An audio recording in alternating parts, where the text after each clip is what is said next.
Hello, our dear viewers. Welcome to MRU TV. My name is Luiga Lauren. Let's have the headlines. NASA's rover makes breathable oxygen on Mars. Syrian air defense missile lands near Israeli nuclear site. Let's have the news in detail. A Syrian anti-aircraft missile has exploded in southern Israel, only 30 kilometers from a secret nuclear site of Israel. Let's have more from Chakwa John.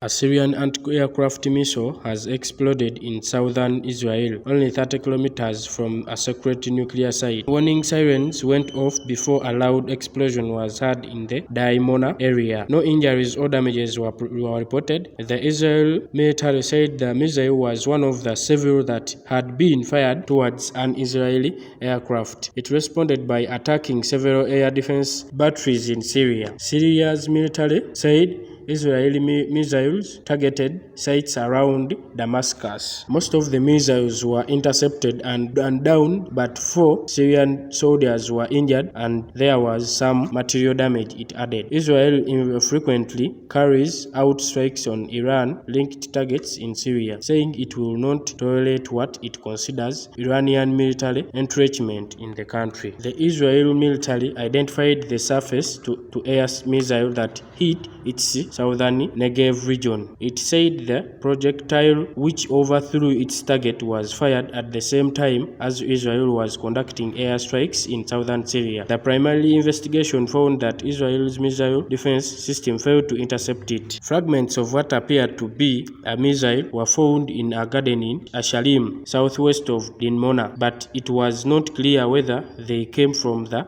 SA-5 or the interceptor. The Israeli military said it responded by striking the battery from which the SA-5 was launched and additional surface-to-air batteries in Syria. A Syrian military source told the state news agency SANA the Israeli enemy launched an aerial aggression with waves of missiles from the direction of the occupied Syrian Golan, targeting some of the sites in the surrounding of Damascus. The army air defenses intercepted the hostile missiles and downed most of them. Instrument on NASA's Perseverance rover on Mars has made oxygen from the planet's carbon dioxide atmosphere. It's the second successful technology demonstration on the mission. Let's have more from Chakwa John. An instrument on NASA's Perseverance rover on Mars has made oxygen from the planet's carbon dioxide atmosphere. It's the second successful technology demonstration on the mission, which flew a mini helicopter on Monday. The oxygen generation was performed by a toaster seized unit in the rover called MOXIE.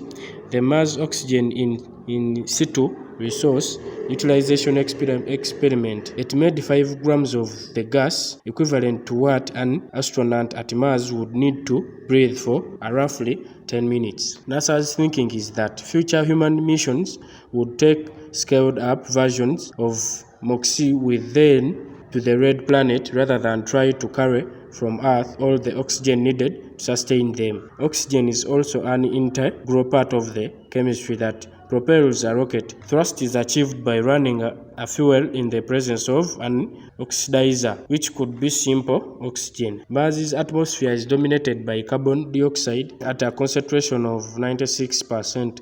Oxygen is only 0.13% compared with 21% of Earth's atmosphere. MOXIE is able to strip oxygen atoms from carbon dioxide molecules, which are made up of 1 carbon atom, 2 oxygen atoms. The waste product is carbon dioxide, which is vented to the Martianosphere. The NASA team behind MOXIE is running the unit in different modes to discover how well it will work. NASA will attempt to fly its helicopter again on Thursday. The mini helicopter made history this week by performing the first powered controlled flight by an aircraft on another world. For each second sortie, the drone will raise itself to 5 meters above the ground, move sideways by 2 meters, swivel and take some pictures before reversing back to the takeoff.